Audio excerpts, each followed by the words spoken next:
नमस्ते वासुदेवाय। अनंत चतुर्दशी की आपको ढेर सारी शुभकामनाएं। अनंत चतुर्दशी पर भगवान विष्णु की पूजा की जाती है। हिंदू पंचांग के अनुसार हर साल भाद्रपद महीने की शुक्ल पक्ष की चतुर्दशी तिथि को अनंत चतुर्दशी का पर्व मनाया जाता है। पौराणिक मान्यता है कि अनंत चतुर्दशी व्रत पर भगवान विष्णु की पूजा करने से सारे दुख दूर हो जाते हैं। आज की वीडियो में हम अनंत चतुर्दशी की पौराणिक कथा सुनेंगे। कथा को श्रद्धा पूर्वक सुने और पूर्ण सुने। एक बार की बात है, महाराज युधिष्ठिर ने राजसूय यज्ञ किया। उस समय यज्ञ मंडप का निर्माण सुंदर तो था ही, अद्भुत भी था। वह यज्ञ मंडप एक बार कहीं से टहलते टहलते दुर्योधन भी उस यज्ञ मंडप में आ गए और एक तालाब को स्थल समझकर उसमें गिर गए। द्रौपदी ने यह देखकर अंधों की संतान अंधी कहकर उनका उपहास किया। इससे दुर्योधन बहुत ही आघात हुए और चिढ़ गए। यह बात उनके हृदय में बाण के समान लगी। उनके मन में द्वेष उत्पन्न हो गया और उसने पांडवों से बदला लेने की ठान ली। उसके मस्तिष्क में अपमान का बदला लेने का द्वेष समा गया। अब उसने पांडवों की धूत क्रीड़ा में हराकर उस अपमान का बदला तो लेने का सोचा। उसने पांडवों को जुए में पराजित कर दिया। पराजित होने पर प्रतिज्ञा अनुसार पांडवों को 12 वर्ष के लिए वनवास भोगना पड़ा। वन में रहते हुए पांडवों ने अनेक कष्ट भोगे। वन में रहते हुए पांडव अनेक कष्ट सहते रहे। एक दिन भगवान कृष्ण जब मिलने आए, तब युधिष्ठिर ने पूछा कि हे भगवान, इस कष्ट से यदि हमारा उद्धार हो सके तो कोई उपाय बताए। तब श्री कृष्ण जी ने कहा, हे युधिष्ठिर, तुम विधि पूर्वक अनंत भगवान का व्रत करो। इससे तुम्हारा सारा कष्ट दूर हो जाएगा और तुम्हारा खोया हुआ राज्य पुनः प्राप्त हो जाएगा। इस संदर्भ में श्री कृष्ण ने उन्हें एक कथा सुनाई। प्राचीन काल में सुमन नाम का एक नेक तपस्वी ब्राह्मण था। उसकी पत्नी का नाम दीक्षा था। उसकी एक परम सुंदरी धर्मपरायण तथा ज्योतिर्मयी कन्या थी, जिसका नाम था सुशीला। सुशीला जब बड़ी हुई तो उसकी माता दीक्षा की मृत्यु हो गई।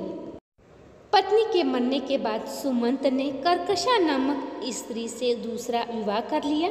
सुशीला का विवाह ब्राह्मण सुमंत ने कौंडिन्य ऋषि के साथ कर दिया। विदाई में कुछ देने की बात पर कर्कशा ने दामाद को कुछ ईंटें और पत्थरों के टुकड़े बांध कर दे दिए। कौंडिन्य ऋषि दुखी को हो अपनी पत्नी को लेकर अपने आश्रम की ओर चल दिए, परंतु रास्ते में ही रात हो गई। वे नदी के तट पर संध्या करने लगे।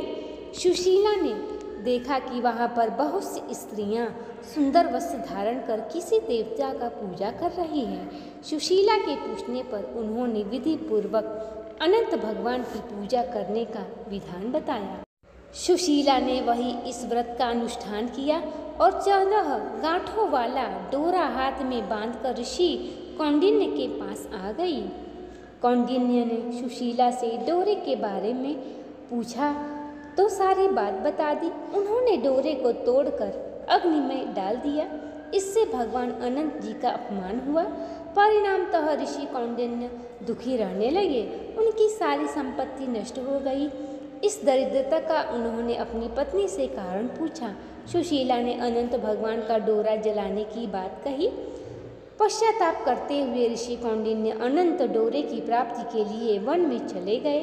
वन में कई दिनों तक भटकते भटकते निराश होकर एक दिन भूमि पर गिर पड़े। तब अनंत भगवान प्रकट होकर बोले, हे कौंडिन्य, तुमने मेरा तिरस्कार किया था, उसी से तुम्हें इतना कष्ट भोगना पड़ा। तुम दुखी हुए, अब तुमने पश्चाताप किया है। मैं तुमसे प्रसन्न हूँ। अब तुम घर जाकर विधि पूर्वक अनंत का व्रत करो। 14 वर्ष पर्यंत व्रत करने से तुम्हारा दुख दूर हो जाएगा। तुम धन धान्य से संपन्न हो जाओगे। कौंडिन्य ऋषि ने वैसा ही किया और उन्हें सारे क्लेशों से मुक्ति मिल गई। श्री कृष्ण की आज्ञा से युधिष्ठिर ने भी अनंत भगवान का व्रत किया, जिसके प्रभाव से पांडव महाभारत के युद्ध में विजयी हुए और उन्हें अपना राज्य वापस मिला। तो ये थी अनंत अनंत चतुर्दशी व्रत की कथा। जो भी अनंत चतुर्दशी का व्रत श्रद्धापूर्वक करता है, कथा सुनता है, अनंत भगवान उनकी हर मनोकामनाओं को पूर्ण कर देते हैं। बोलो अनंत भगवान की जय। जो ये कथा पढ़े सुने और इस कथा को जो शेयर करे, अनंत भगवान उनकी हर मनोकामना पूर्ण करे। कमेंट बॉक्स में अनंत भगवान का जयकारा लगाएं। मिलते हैं अगली वीडियो में अगली कथा के साथ। तब तक के लिए सारे भक्तों को नमस्कार।